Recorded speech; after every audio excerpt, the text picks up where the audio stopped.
아멘. 오늘 저는 사무엘상 16장 6절에서 13절 말씀을 중심으로 해서 주님이 다윗을 준비하였습니다 라는 제목으로 하나님 말씀을 증거하겠습니다.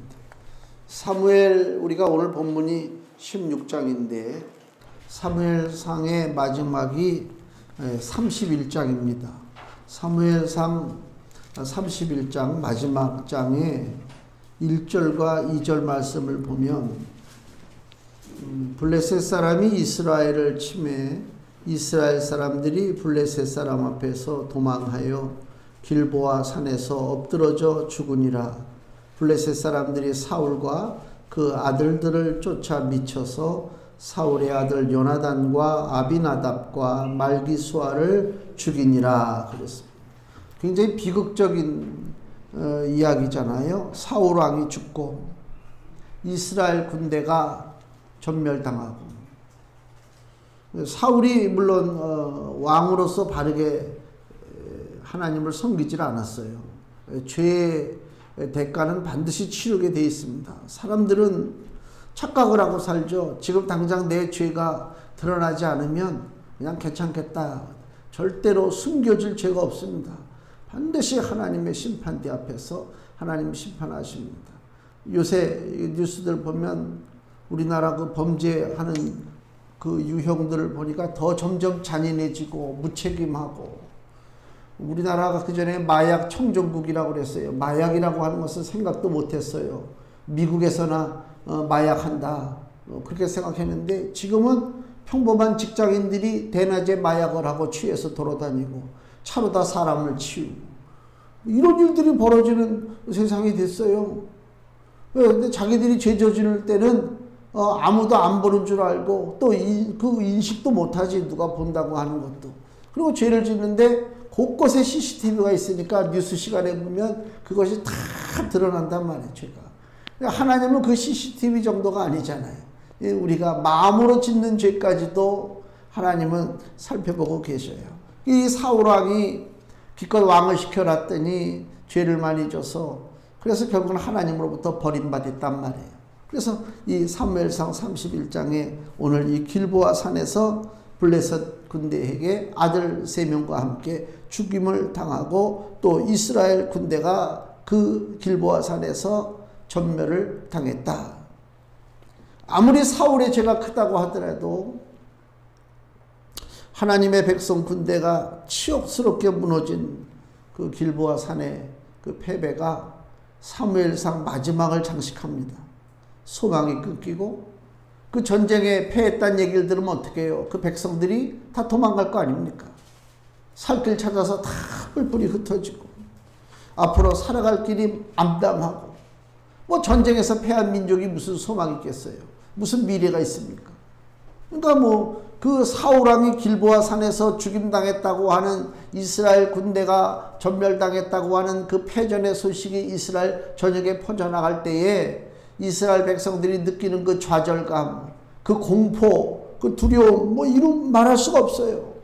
근데 우리는, 성경을 읽은 우리는 장차 이스라엘이 어떻게 될지를 우리는 그 스토리를 알아요.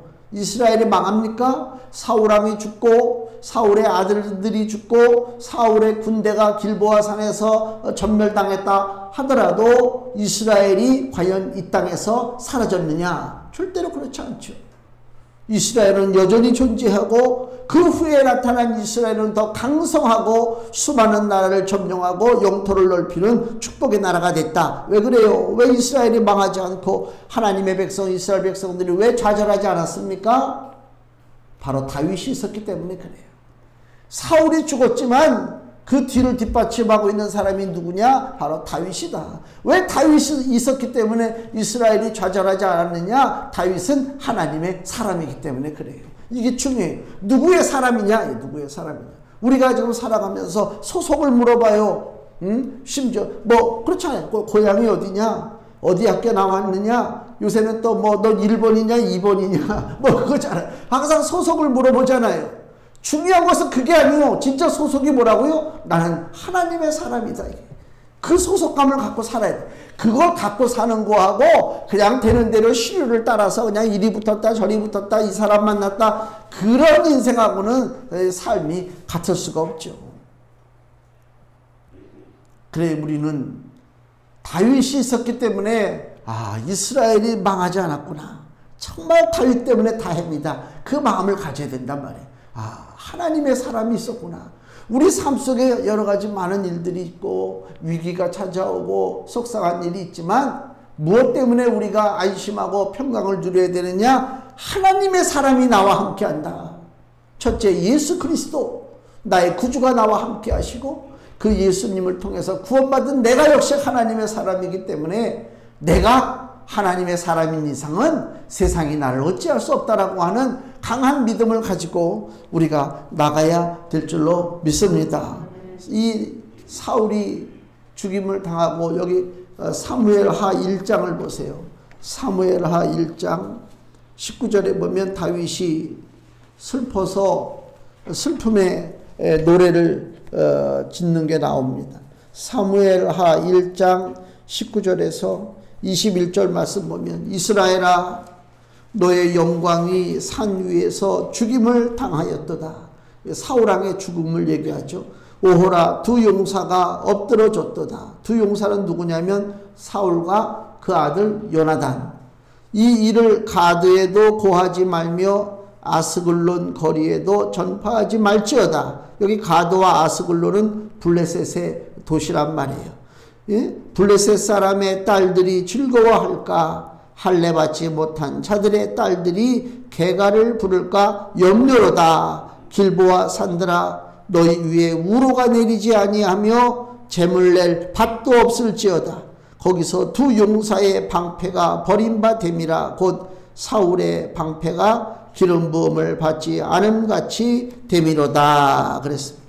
다윗이 사울왕의 죽음에 대해서 슬픈 노래를 지금 지어서 불렀단 말입니다. 사울의 죽음 충격이죠. 길보아 산에서의 수치는 엄청난 충격으로 다가왔습니다. 그러나 그 사건 때문에 다윗의 나라가 세워지고 하나님의 나라가 새로워진다. 그겁니다. 사무엘상 13장을 보세요. 이미 사무엘 선지자가 예언한 내용이 나옵니다. 사무엘상 13장 13절 14절 말씀 보면 사무엘이 사울에게 이르되 왕이 망령 때에 행하였도다. 왕이 왕의 하나님 여호와께서 왕에게 명하신 명령을 지키지 아니하였도다. 그리하였다면 여호와께서 이스라엘 위에 왕의 나라를 영영히 세우셨을 것이오늘 지금은 왕의 나라가 길지 못할 것이라.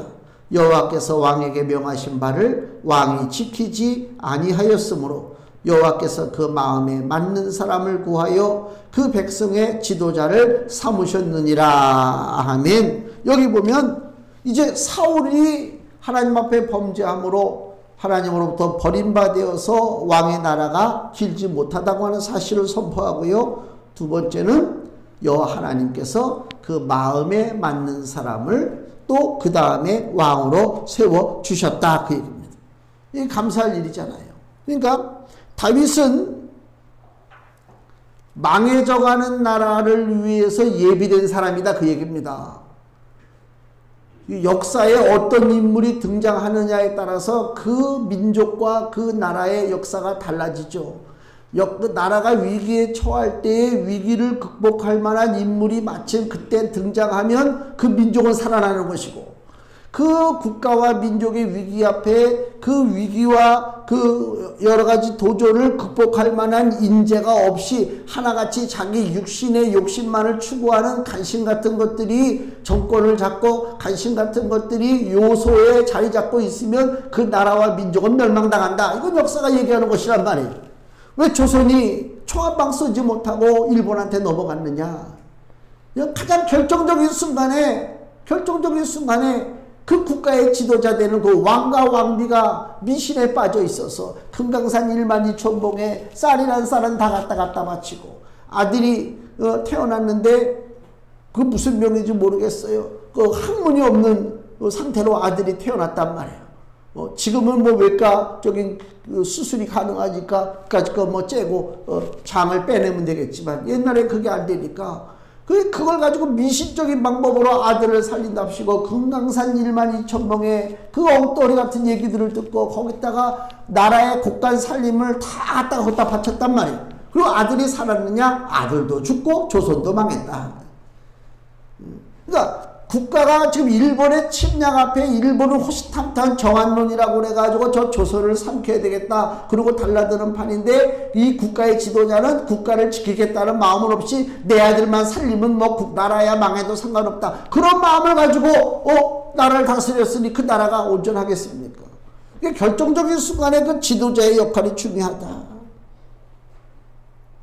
다윗은 그런 면에서는 이스라엘에게 소망이고 정말 이스라엘 백성들에게 빛을 비추는 등불과도 같은 존재다. 그 얘기입니다. 그게 다윗이 늙어가지고 이제 나이를 먹으면은 칼을 잡고 휘둘릴 힘이 없잖아요. 지금처럼 뭐 앉아서 뭐 말로만 하는 싸움이 아니라 예전에는 그냥 전쟁터에 앞장서서 나가서 그 적과 1대1로 마주치고 싸워야 하는 전쟁인데 뭐 왕이 됐으니까 뒤로 물러나도 되는데 다윗은 그런 성격이 못 돼가지고 나이를 먹어서 몸이 쇠약한데도 불구하고 전쟁터에 나갔어요. 전쟁터에 나갔는데 무슨 일이 벌어졌냐면 여기 성경 사무엘하 21장을 보세요. 쭉 넘겨서 사무엘하 21장 16절 구약성경 501페이지에 사무엘하 21장 16절 17절 장대한 자의 아들 중에 300세겔 중대는 노창을 들고 색칼을 찬 이스비 분업이 다윗을 죽이려 하므로 이제 다윗이 아주 센 놈을 만났단 말이에요. 다윗이 잘못하면 죽게 생겼어. 17절 스루야의 아들 아비새가 다윗을 도와 그 블레셋 사람을 쳐 죽이니 다윗의 종자들이 다윗에게 맹세하여 가로되 왕은 다시 우리와 함께 전장에 나가지 마옵소서 이스라엘의 등불이 꺼지지 말게 하옵소서 하니라. 그러니까 다윗이 나이 먹어서 전쟁에 나갔다가 잘못하면 죽을 뻔한 기회가 있었던 거예요. 위기가. 그때 그 다윗의 신하들이 뭐라고요? 이 다윗을 가리켜서 이스라엘의 등불이라. 멋있는 얘기잖아요. 너는 한 가정의 등불이다. 우리 옛날에 뭐 동량된다고 그랬어요. 무슨 동량된다. 야, 동량된다가 뭐냐. 선생님들이 알려주지도 않아. 뭐 동량하라는 얘기야. 너희들은 커서 뭐 동량이 되고 뭐 교과에도 그런 게 나와. 큰 기둥. 그냥 이게 떠받치는 그거 아닙니까? 얼마나 멋있어요. 내 가정에 내가 기둥이 되고 이 사회에 내가 기둥이 되고 국가의 기둥이 된다. 멋진 얘기지. 멋진 얘기지. 다윗도 마찬가지 아닙니까? 그 허물어져가는 국가 암담한 현실 속에 이스라엘에 빛을 비출 수 있는 등불이 바로 다윗과 같은 존재다. 지금 그 얘기입니다. 그 다윗을 통해서 저는 지금 누굴 말씀하려고 하냐면 바로 다윗의 자손으로 이 땅에 오신 예수 그리스도를 말씀하고자 합니다.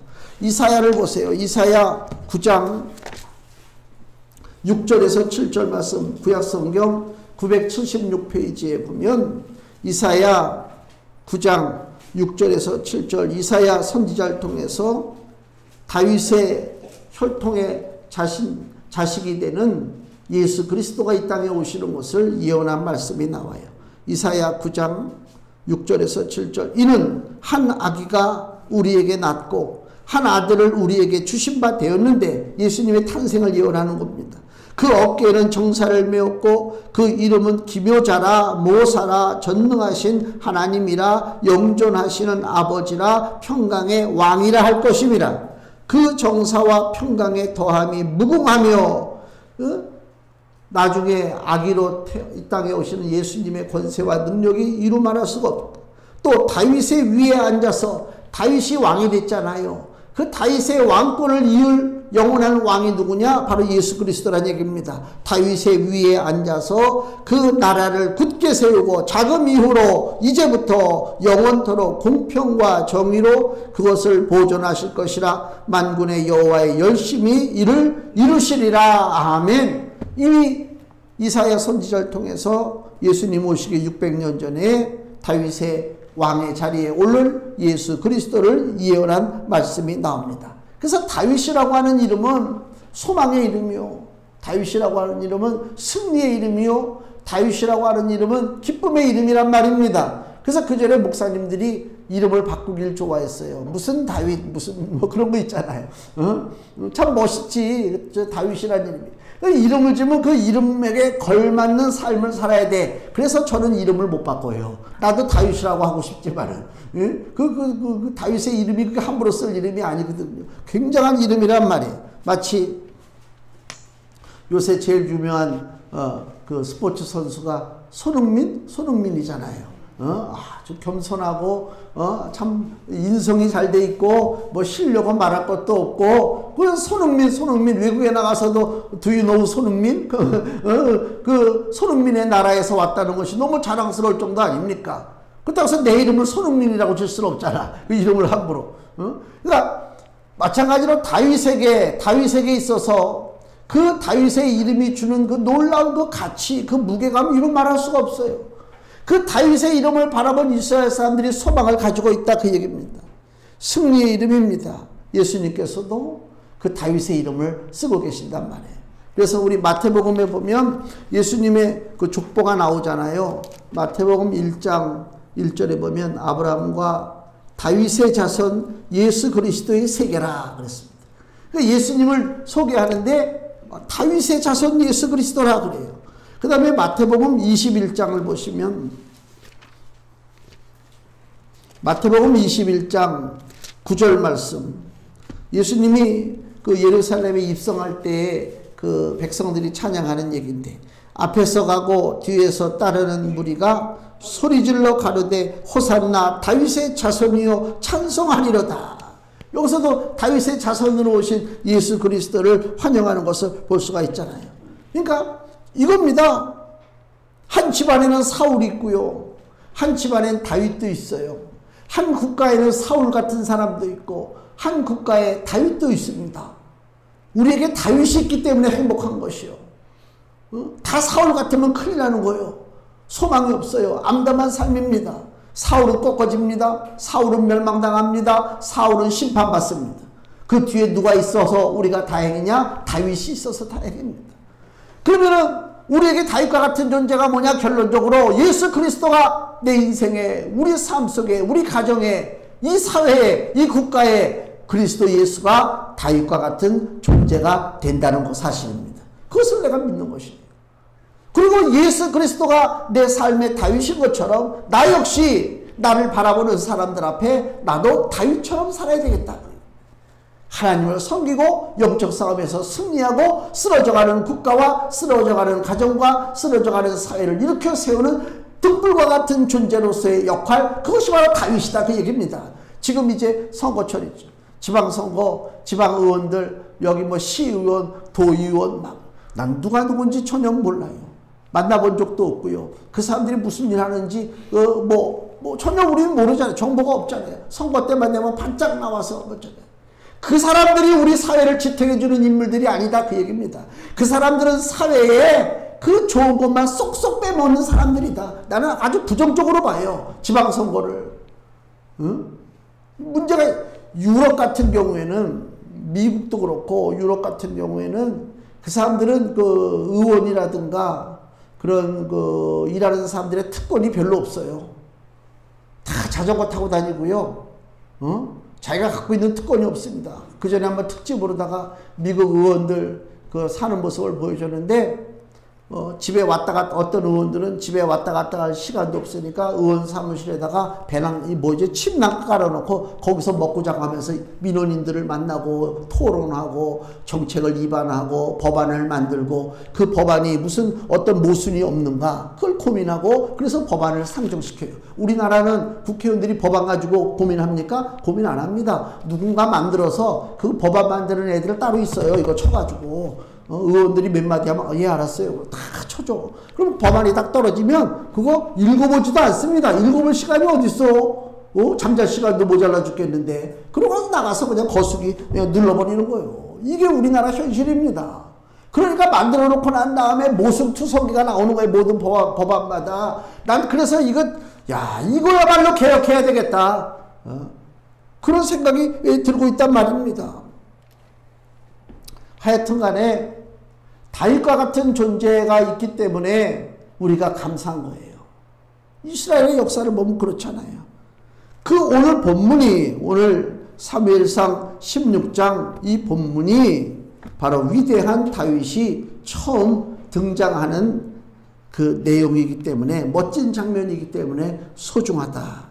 여기 6절 7절 먼저 보세요. 본문에 그들이 오매 사무엘이 엘리압을 보고 마음에 이르기를, 하나님께서 사무엘 선지자에게 이새의 집에 가서 이새의 아들 중에 한 사람을 왕으로 삼아라, 그 말씀을 했단 말이에요.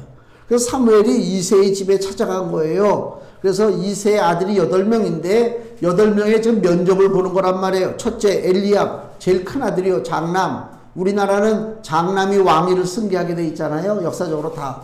여기도 장남이란 말이에요. 자, 그들이 오매 사무엘이 엘리압을 보고 마음에 이르기를 여호와의 기름 부으실 자가 과연 그 앞에 있도다 하였더니, 딱 눈에 보자마자 사무엘 선지자의 마음에 들었다, 그 얘기요. 엘리압이라는 그 아들이 마음에 들 정도가 어떤 정도예요? 그러니까 외모도 멋있고 아주 기골이 장대하고 뭐 그런 거 아닙니까? 그죠? 딱 남자가 남자를 봤을 때도 야, 이거 남자답다, 멋있다, 얘한테 뭐 좀 맡기면 되겠다, 그거 아닙니까? 근데 7절 뭐라 그래? 하나님께서, 여호와께서 사무엘에게 이르시되 용모와 신장을 보지 말라. 그 용모와 신장을 보지 말라는 얘기는 용모도 뛰어나고 신장도 어깨 키가 컸다, 그 얘기지. 여기에서 우리가 소망을 얻는 거예요. 키 작은 사람들은. 예? 용모와 신장을 보지 말라. 그게 중요한 게 아니라면, 그게 내가 이미 그를 버렸노라. 나의 보는 것은 사람과 같지 아니하니 사람은 외모를 보거니와. 여기 사람이 외모를 본다는 얘기는 뭐예요? 겉모습도 겉모습이지만 조건을 보는 거예요. 어디 출신인가, 어디 공부했나, 무슨 배경이 어떤가, 그 아버지가 무언가 다 본단 말이에요. 사람은 외모를 보거니와 나 여호와는 뭘 본다고요? 중심을 보느니라 그랬습니다. 중심을 본다는 얘기가 뭐예요? 그 마음의 중심을 본단 말이에요. 시편 51편을 한번 보세요. 다윗이 회개하는 시편이 시편 51편이거든요. 다윗이 죄를 짓고 난 다음에 하나님 앞에 징계받고 회개하는 내용이 시편 51편입니다. 여기 시편 51편 10절 보세요.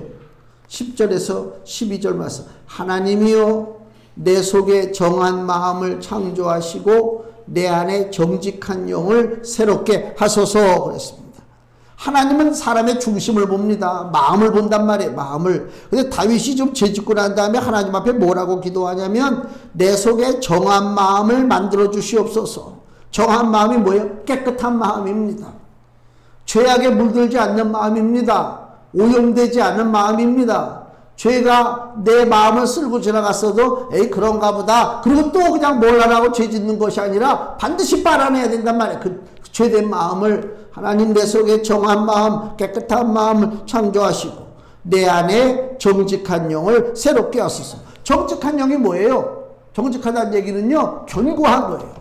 하나님의 성령의 역사하심으로 하나님이 나를 붙잡아 주심을 믿고 흔들리지 않는 게 정직한 거예요. 정직하다는 얘기는 뭐예요? 거짓된 것에 아부하지 않는 것입니다. 사람에게 아부하지 않는 것입니다. 세상의 거짓 신들에게 아부하지 않는 것입니다. 정직한 자는 나의 주인이 누군 줄 알아요. 누구? 우리 하나님이 나의 주인 되신단 말이에요. 정직한 자는. 그래서 다윗이 내 안에 정직한 영을 새롭게 하옵소서, 죄악된 세상에 내 마음을 빼앗기지 않게 하옵소서 그랬단 말이에요. 그리고 12절에 주의 구원의 즐거움을 내게 회복시키시고. 구원의 즐거움이 뭡니까? 내가 세상 사람처럼 살다가 멸망받을 놈이 아니라 하나님의 은혜로 구원받은 영생의 복을 가진 하나님의 자녀라고 하는 사실을 아는 것이 구원의 즐거움입니다. 구원의 즐거움은 우리한테 지금 어떻게 표현되냐면 하나님 앞에 예배하는 것입니다. 하나님 앞에 예배하는 것이 기뻐야 되는 것입니다. 억지로 하면 안 돼요. 하나님은 억지로 받는 예배 받지 않아요. 하나님 뭐가 아쉬워서 억지로 잡아다가 예배 드리는 거 하나님 받으십니까? 아니요. 자원하는 마음입니다. 즐거운 마음으로 오는 것입니다. 내가 잔치를 벌렸습니다. 내 잔치에 사람들이 오는데 속으로 툴툴거리고 옵니다. 하필 오늘 같은 날 잔치를 해가지고 에이 이거 뭐 안 갈 수도 없고 갈 수도 없고 그리고 온단 말입니다. 내가 그 심령을 본다면 그 사람 오는 것이 즐겁습니까? 너 그럴 바에는 오지 말아야지. 왜 속으로 징징대면서 왜 와? 하나님 그러시잖아요. 똑같습니다. 내 안에 기쁜 마음이 있어야 돼. 하나님 앞에 예배할 때 참 기쁜 마음, 즐거운 마음으로. 왜? 하나님 앞에 드리는 예배는 헛것이 없습니다. 하나님은 공짜로 우리를 만나주시지 않습니다. 하나님은 우리를 헛되이 돌아가게 하지 않습니다. 우리가 뭘 원하는지 하나님 알고 계셔요. 하나님 우리 심령을 꿰뚫고 계신단 말이에요. 우리 삶 속에 뭐가 사라져야 할 것이고 우리 삶 속에 뭐가 들어와야 할 것인가를 하나님 알고 계시기 때문에 내가 하나님 앞에 나와서 내가 비록 그것을 일일이 구하지 않다 할지라도 하나님 앞에 예배하고 찬송하고 기도하고 하나님 말씀을 내가 읽습니다. 그때 하나님의 영이 내 안에 들어오십니다. 하나님의 영 성령이 내 안에 들어오면 내 안에 정직한 영이 충만해지는 거예요. 그래 내가 뭐 여기저기 기웃거리고 누구 비유 맞추고 산다고 내가 될 것이냐? 하나님만 바라보고 살아야 되겠다. 그 마음이 생긴단 말이에요. 그러면 나는 어디 나가도 그죠? 떳떳한 사람이 되는 것입니다. 비굴한 사람이 되는 거 아닙니다. 많은 청취들을 제가 이 뉴스 같은 걸 보면 내가 그 사람을 알아요. 아, 저 사람은 장로구나. 저 사람은 집사구나. 아는데 나가서 하는 소리 보면 전혀 장로도 아니고 전혀 집사도 아니야. 왜? 나는 교회에 있을 때만 집사야. 나는 교회에 있을 때만 장로야. 세상에 나가면 나는 그거 아니야. 그런 사람은 정직한 영이 아니요. 하나님이 그걸 하나님 그 사람들한테 속아 넘어갈 리가 없지. 하나님의 심판대를 두려워해야 되겠다. 여기 다윗은 하나님 마음에 합한 자예요. 하나님께서 오늘 본문에 사람은 외모를 보거니와 나 여호와는 중심을 본다고 할 때 다윗을 지금 얘기하는 것입니다. 다윗의 마음이잖아요. 그리고 여기 11절 보세요. 본문에 사무엘이 그 집에 와서 아들들 면접을 보는데 7 아들들 그 자리에 모인 7 형제들의 면접 봤는데 다 이게 마땅치가 않아. 11절 또 이새에게 이르되 네 아들들이 다 여기 있느냐? 이새가 가로되 아직 말째가 남았는데 8번째 아들 다윗이죠. 다윗은 그 집에 없어요. 그걸 뭐 하고 있습니까? 양을 지키나이다. 어서 데려와라. 그거 아닙니까? 이게 다윗과 형제들하고 차이가 나는 것입니다. 모든 형제가 다 모였습니다. 혹시라도 어떻게 내가 좀 잘 보여서 한 자리 좀 차지하면 얼마나 좋을까 혹시라는 마음으로 왔습니다. 다윗은요, 다윗이 그 소리를 왜 못 들었겠어요? 근데 다윗은 어떻게 했다고요? 양을 지켰다 그 얘기입니다. 목자가 게으르고 목자가 어리석고 목자가 연약하면 양이 죽습니다. 그렇지 않습니까? 목자가 지혜롭고 목자가 강건해야 양이 사는 것입니다. 1592년에 임진왜란이 일어났잖아요. 일본군들이 밀고 들어왔다면 부산에서부터. 그러면 지혜로운 목자 임금이라면 어떻게든지 간에 목숨 걸고 싸워야 될 거 아닙니까? 부산에 왔다는 얘기 듣자마자 선조가 짐을 싸기 시작합니다. 그래갖고 나중에 어떻게 해요? 의주로 피란을 가면서 의주 저 북쪽으로 피란을 가. 임금이 나가서 싸워야 되는데 싸우기는커녕 의주로 피란 가가지고 거기서 저 명나라에다가 편지를 보내는데 뭐라고 보내느냐? 나 좀 받아주세요. 나는 명나라에서 살기를 원합니다. 싸우기들 명나라 제가 자세한 그 문구까지는 기억 안 나는데 그 기록에 보면 명나라에서 오히려 의아하게 생각했대요. 아니 이 왕은 왜 전쟁이 아직 끝나지도 않았는데 벌써 도망칠 생각을 하는가? 그래서 명나라에서 하도 선조가 그냥 막 자기 좀 뭐 명나라에 들어가게 해달라고 그러니까 너 들어와 저 만주 쪽 지금 얘기를 하면 만주 쪽으로 들어오면 거기 옛날에 여진족이 살았던 마을이 있는데 거기 허름한 마을이 있어. 거기서 너 살아. 그것까지는 우리가 더 이상 얘기 안 할게. 그 버려진 마을에서 살라 소리를 듣고 선조가 중국에 가기를 포기했다. 그게 역사적 기록입니다. 선조는 사울이요. 쉽게 얘기하면 선조 같은 사람이 있었기 때문에 나라에 전쟁이 일어난 거예요. 누구 때문에 나라가 살았어요? 이순신 장군이 다윗이지 따지고 보면. 그렇지 않습니까? 그래서 산 거 아닙니까? 그러니까 어느 시대 어느 사회나 그런 인물들이 존재한단 말이에요.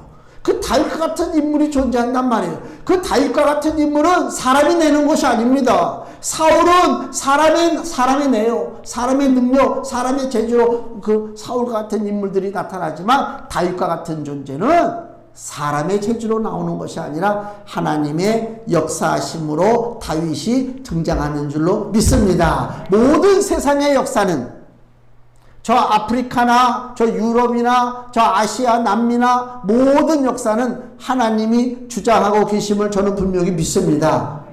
그 나라가 어떤 종교를 가지고 있던 어떤 정치 체계를 가지고 살든지 간에 모든 이 온 우주에 생존하는 모든 존재는 하나님의 다스림을 받는 줄로 저는 믿습니다. 그래서 하나님이 그 시대에 그 상황에 맞춰서 다윗을 세워주신다 그 얘기예요. 그 우리가 기도할 때 뭐라고 기도해요? 하나님 이왕이면 나도 사울과 같이 살지 말고 다윗과 같은 존재로 살게 해 주시옵소서. 그래서 다윗의 자손 예수 그리스도가 나에게로 오신 거 아닙니까? 그 예수를 힘입어서 나도 이 사회에서 다윗과 같이 산다고 그러면 우리 기독교가 우리 복음이 왜 퍼지질 못하겠습니까? 오늘도 수많은 교회에서 모입니다. 어느 교회는 몇만 명 모입니다. 어느 교회는 몇천 명 모입니다. 굉장히 화려하고 멋있습니다. 어느 교회는 5명 모입니다. 굉장히 초라합니다. 하나님이 그걸 보시는 것이 아니라 누가 과연 다윗과 같은 믿음을 가지고 정한 마음 정직한 영을 가지고 살아가겠는가? 하나님이 그걸 보신다 그 얘기입니다. 그걸 놓고 우리가 기도해야 돼요. 우리 교회 연약하고 보잘것없지만 하나님 다윗과 같은 그런 교회로 주여 이 땅에서 쓰여지기를 원합니다. 이렇게 기도하고 나가야 된다. 내 가정도 마찬가지고 내 직장도 마찬가지고 내 존재가 다윗과 같은 존재가 되어야 되지 않느냐. 이 다윗이 불려와서 하나님께서 다윗에게 기름을 부으라고 했어. 그래서 다윗이 이스라엘의 왕으로 기름 부음을 받았어요. 물론 여전히 아직까지는 사울이 왕궁에서 왕 노릇해요. 그래서 처음에 다윗이 왕이 된 다음에 처음에 한 일이 뭐냐? 우리 본문의 16장 14절 보세요. 무슨 일이 벌어지냐면 14절에 여호와의 귀신이 사울에게서 떠나고 여호와의 신 성령이 사울에게서 떠나고 여호와의 부리신 악신 즉 귀신이 그를 번데케 한지라. 사울에게 귀신 역사가 벌어집니다. 야 이거 어떡하냐? 이 귀신 어떻게 이거 없애야 되는데 그때 신하들이 누구를 추천한다? 다윗을 추천합니다. 다윗을 추천해요. 여기 16절 원컨대 우리 주는 주의 앞에 모시는 신하에게 명하여 수금 잘 탈 줄 아는 사람을 구하게 하소서. 하나님의 부리신 악신이 왕에게 이를 때 그가 손으로 타면 왕이 나으시리이다. 그러면 이 나를 위해서 귀신을 쫓아낼 사람이 누구냐라고 사울이 물었을 때에 18절 그 신하 중 즉 소년 중 한 사람이 대답하여 가로되 내가 베들레헴 사람 이새의 아들 다윗이죠. 아들을 본즉 탈 줄을 알고 호기와 무용과 구변이 있는 준수한 자라. 여호와께서 그와 함께 계시더이다. 다윗을 추천합니다. 그래서 다윗이 사울의 왕궁에 들어갑니다. 무슨 일이 벌어져요? 23절 보세요. 하나님의 부리신 악신 즉 귀신이 사울에게 이를 때에 다윗이 수금을 취하여 손으로 탄즉 사울이 상쾌하여 낫고 악신은 그에게서 떠나더라. 아멘. 다윗이 제일 먼저 한 일이 뭐라고요? 귀신 쫓아내는 일이요. 이게 소중해요. 우리 삶 속에 야 무슨 대명천지에 귀신이 어딨냐. 귀신이 있으니까 문제지. 그 귀신이 드라마에 나오는 귀신, 영화에 나오는 귀신 같으면 그건 아무것도 아니야 진짜. 우리 성도들이 제가 볼 때는 이게 왜소하고 겁이 많은 것 같죠. 나 안 그래요. 나도 담대해요. 꼼꼼한데 혼자 잘 돌아다니고요. 일부러 막 이상한 데는 열어보기도 하고 예전에 그런 적 많았어요. 진짜 우리가 아는 그런 귀신은 안 무서워요. 진짜 무서운 게 뭐예요? 보이지 않는 영적 존재가 있단 말입니다. 그거하고 싸움을 회피하는 한 우리는 쫓겨다닐 수밖에 없어요. 맞서 싸워야 될 거 아닙니까? 그래서 여기 신약성경에 마가복음을 보세요. 마가복음 6장 7절에 예수님께서 12 제자를 선교 여행을 보내실 때 이렇게 열두 제자에게 권능을 줘요. 마가복음 6장 7절 12제자를 부르사 둘씩 보내시며 어떻게 한다고요? 더러운 귀신을 제어하는 권세를 주시고. 그러니까 제일 먼저 예수님의 제자 12명을 불러서 두 명씩 전도 여행을 보내는데 제일 먼저 준 권세가 무슨 권세? 귀신 묶어버리는 권세를 줬다. 그만큼 우리 삶 속에 귀신의 역사가 많다. 사람을 피곤하게 만든다. 그 다음에 누가복음 10장을 보세요. 누가복음 10장 17절. 누가복음 10장 17절. 70인이 기뻐 돌아와 가로되 주여 주의 이름으로 귀신들도 우리에게 항복하더이다. 아멘. 자, 이걸 잘 보세요. 처음에 마가복음 6장 7절에 12명의 제자에게 귀신 쫓는 권세를 줬습니다. 12명. 지금 누가복음 10장 17절에는 그 12명이 더 확장이 돼가지고 몇 명? 70명. 70명이 귀신을 쫓아냅니다. 다시 마가복음 16장을 보세요. 마지막에. 귀신 쫓는 권세가 점점 퍼진다. 점점 넓어진다. 그 얘기요. 그 권세 가지고 있는 사람이 마가복음 16장 17절. 주께서 이제 승천하시기 전에 제자들에게 주시는 말씀입니다. 믿는 자들에게는 이런 표적이 따르리니 곧 저희가 내 이름으로 예수 이름으로 귀신을 쫓아내며. 보세요. 귀신 쫓는 권세가 어떻게 변화된다고요? 처음에는 12명, 그 다음엔 70명, 이제는 모든 믿는 자들에게, 우리에게도 마찬가지입니다. 쫓아내야 됩니다. 영적 싸움을 하라 그 얘기입니다. 내 삶을 어지럽히고 바른 판단을 하지 못하게 하고 정직한 영을 가지지 못하게 하는 더러운 존재를 향해서 예수의 이름으로 그들을 묶어버리는 그 권세가 우리에게 주어졌다 그 얘기입니다. 그래서 이 다윗이 사울 왕궁에 있는 귀신을 쫓아내는 일을 했다. 이 의미가 커요. 굉장히 의미가 크단 말이에요. 다윗이 물론 골리앗도 이기고 여러 가지 많은 일을 했지만 다윗은 왕으로 기름 부음 받고 나서부터 고난 받았어요. 핍박을 받고 도망다니고 고난을 받았습니다. 다윗의 인생은 우리가 왕으로서 편하게 산 것만 바라보면 안 돼요. 다윗이 얼마나 고난 받았는지를 우리가 성경 이제 다음 달부터 사무엘 하를 읽잖아요. 사무엘 하. 이제 그 과정 속에 고난 과정 속에 이제 왕이 돼가지고 또 겪는 많은 어려움들이 있단 말이에요. 이 사무엘상 후반부에는 지금 이 16장 이후로는 이 다윗이 고난받는 이야기들이 쭉 나오죠. 그 누굴 지금 우리에게 상징하느냐? 이 땅에 하나님으로서 사람의 모습으로 오신 우리 주 예수 그리스도의 고난의 모습을 우리에게 지금 상징적으로 보여주고 있다 그 얘기입니다. 그래서 빌립보서 2장 6절에서 7절 말씀에 그는 근본 예수 그리스도를 얘기합니다. 예수님은 근본 하나님의 본체시나 하나님과 동등됨을 취할 것으로 여기지 아니하시고 오히려 자기를 비어 종의 형체를 가져 사람들과 같이 되었고 그랬습니다. 사람의 모습으로 이 땅에 오셔서 종의 형체를 지녔다. 종의 형체라는 얘기가 무슨 얘기냐면 아무리 일을 해도 돈 한 푼도 받지 못하는 종이 있어요. 예수님이 그 종으로 살았다는 거예요. 대가를 받지 않고 예수님은 그저 종으로 살았다 그 얘기입니다. 하나님 자리에서 종의 자리로 예수님이 오셔서 고난받으셨어요. 왜요? 죄의 짐을 지고 사망으로 향하는 죄악된 인생들을 위해서 예수님이 대신 죄의 짐을 짊어지시기 위해서 이 땅에 오셨다 그 얘기입니다. 그래서 세례 요한이 지나가는 예수님을 향해서 뭐라고 얘기합니까? 보라, 세상 죄를 지고 가는 하나님의 어린 양이로다. 우리가 지어야 할, 우리가 짊어져야 할 그 세상 쓰레기와 같은 더러운 죄를 우리 주 예수님이 짊어지셨어요. 쓰레기를 우리가 다 모았다가 쓰레기 차가 와서 다 수거해 가잖아요. 그럼 그 쓰레기가 나중에 어떻게 됩니까? 소각장에 가서 다 불태워버려져요. 쓰레기가. 인생의 쓰레기, 죄악된 쓰레기도 막판에 가면 다 불태워진다. 그게 바로 지옥 형벌이란 말이에요. 불태워지는데 차마 우리를 사랑하시는 하나님이 우리를 불태울 수가 없으니까 그 아들 예수를 이 땅에 보내주시고 그 아들이 대신 불타버릴 그 죄악의 쓰레기를 아들 예수가 짊어지신 거예요. 그래서 수고하고 무거운 짐진 자들아 다 내게로 오라 내가 너희를 쉬게 하리라 라고 말씀하셨잖아요. 그 예수님은 우리의 고난의 짐, 죄악의 짐을 짊어지시고 죽음을 향해서 가신다, 그 얘기입니다. 죄의 짐을 지고 가는 어린 양, 그 어린 양 때문에 우리가 소망이 있는 것입니다. 자, 금주 말씀을 보세요. 주보 뒤에 마태복음 20장 28절 같이 읽겠습니다. 인자가 온 것은 섬김을 받으려 함이 아니라 도리어 섬기려 하고 자기 목숨을 많은 사람의 대속물로 주려 함이니라. 아멘. 예수님은 우리를 위해서 목숨을 준 거예요.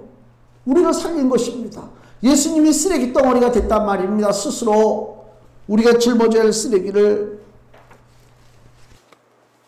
이스라엘은 다윗을 통해서 살 길을 찾았고, 다윗은 이스라엘의 목자로서 귀신을 쫓아내고 또 그 고난 가운데 사는 백성들을 구원해 냈습니다. 그러나 다윗은 죽었습니다.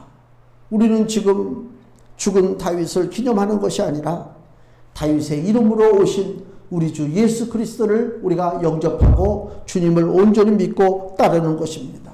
사도행전 2장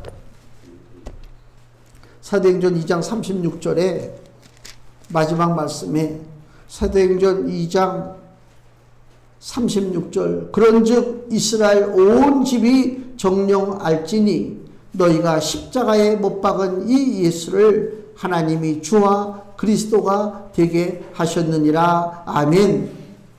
다윗의 이름으로 오신 예수 그리스도가 우리의 주가 되시고 우리의 왕이 되셨습니다. 살아있는 주님은 살아있는 다윗입니다. 그렇기 때문에 그 다윗을 준비하신 하나님 앞에 영광을 돌리고 지금도 살아있는 다윗이 우리의 주가 되시고 우리와 함께 하신다고 하는 사실을 우리가 온전히 믿고 우리도 담대하게 기도하고 우리 앞에 있는 모든 장애물들을 뛰어넘고 영적인 승리를 취하는 하나님의 귀한 자녀가 되시기를 예수님의 이름으로 축원을 드립니다. 기도하겠습니다.